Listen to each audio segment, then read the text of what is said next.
Assalamualaikum warahmatullahi wabarakatuh. Saudara-saudara sekalian, pada saat ini saya akan menerangkan tentang indera-indera. Saudara sekalian, ternyata indera itu ada dua. Yang pertama adalah indera lahir.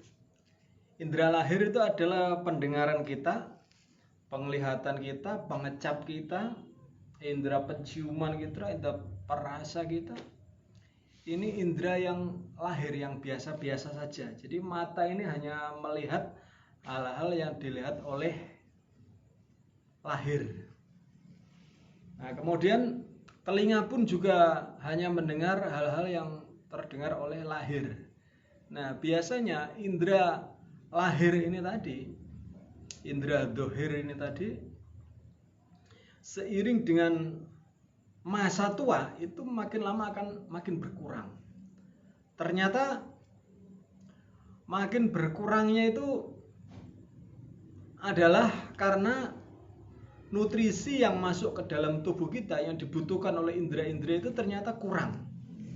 Jadi kita itu makin tua, pendengaran itu makin kurang tengen, penglihatan itu makin blawur, penciuman juga makin kurang berfungsi, ngomong juga makin, pengecapnya ini juga makin kurang terasa. Semuanya indera-inderanya ini serba berkurang. Ini indera lahir, indera biasa. Nah, kita kalau ingin melungsungi indera-indera lahir ini mudah sekali caranya. Caranya adalah dengan memperhatikan indera-indera ini tadi. Contoh ini ya. Indera pendengaran, indera penglihatan, indera penciuman, indera pengecap. Ini indera perasa ini makanannya apa? Makanannya apa? Ternyata makanannya itu adalah sayur-sayuran, buah-buahan, air putih. Jadi kalau kita ini makanannya ini banyak mengandung sayur, buah-buahan dan air putih, banyak mengandung vitamin, banyak mengandung mineral, banyak mengandung air putih yang membersihkan kotoran-kotoran dalam tubuh kita, itu indera-indera itu akan normal kembali. Kalau dalam dunia vitamin itu ada namanya vitamin neurobion ya, kandungannya vitamin B untuk meremajakan sel-sel saraf. Itu kalau dalam dunia vitamin. Kalau dalam dunia ilmu diet itu caranya adalah dengan memperbanyak makan sayur, buah, dan air putih. Lalu yang kedua, saudara-saudara sekalian, indera itu ternyata ada indera batin. Indera batin ini adalah yang lebih tinggi lagi. Ada sebuah kisah nyata. Jadi seorang ibu-ibu gitu di suatu pasar, dia itu baunya sangat harum sekali. Namanya harum kewalian. Dan dia itu hanya, bau harumnya itu hanya bisa dirasakan oleh orang yang indera penciumannya ini sudah dicintai oleh Allah. Jadi indera penciumannya bisa mencium sesuatu yang tidak bisa dicium oleh orang lain. Salah satunya adalah mencium bau harum kewalian. Lalu orang yang punya indera penciuman yang peka tadi didatangi pasar itu. Ternyata di pasar itu ada seorang nenek tua yang dia itu jualan bumbu-bumbu makanan mentah seperti garam, seperti gula, seperti jahe, merica, dan lain sebagainya. Kemudian dia itu ketika sepi, dia itu mengambil tasbih yang dicantolkan di bawah itu, kemudian dia ambil, kemudian dia wiritan.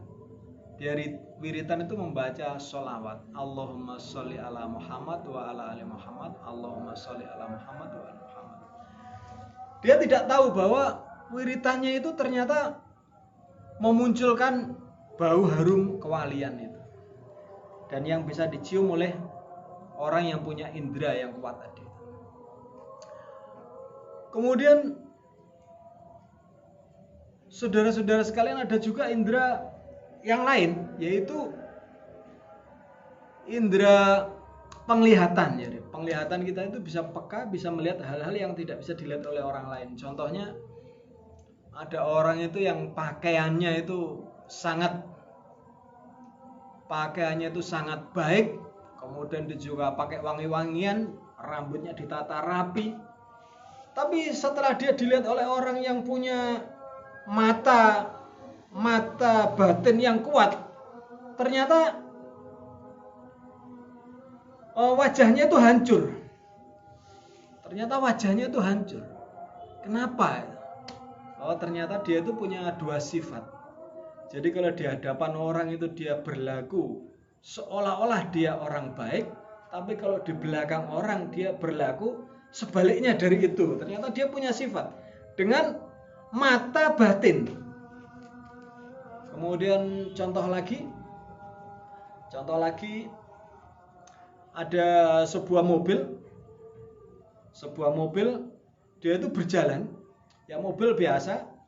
Kalau orangnya suka bersih-bersih, mobilnya sangat bersih. Dia pun mobilnya sangat bersih dan bagus, baru lagi.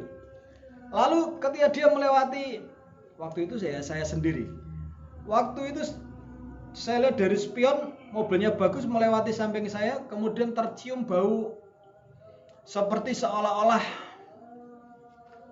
kandang ayam yang sedang panen. Jadi sangat busuk, bau tai ayam yang sangat busuk. Kemudian dia melewati sedikit tambah parah sampai samping, sampai depan saya sangat parah. Kemudian saya noleh ke belakang, apa ada kandang ayam yang lagi bongkar kandang. Lalu saya kembali, ternyata nggak ada kandang ayam yang sedang panen. Oh, ternyata baunya mobil tadi itu. Dan ternyata setelah dihayati lagi, itu adalah mobil dari hasil korupsi. Kemudian saudara-saudara sekalian, ada juga orang itu yang bisa melihat ternyata mulut kita kalau digunakan untuk kejelekan, contohnya untuk rasan-rasan, ternyata itu ada baunya juga. Baunya sangat busuk, sangat tidak enak. Ya seperti di dalam hadis, orang yang rasan-rasan itu seperti makan daging saudaranya sendiri.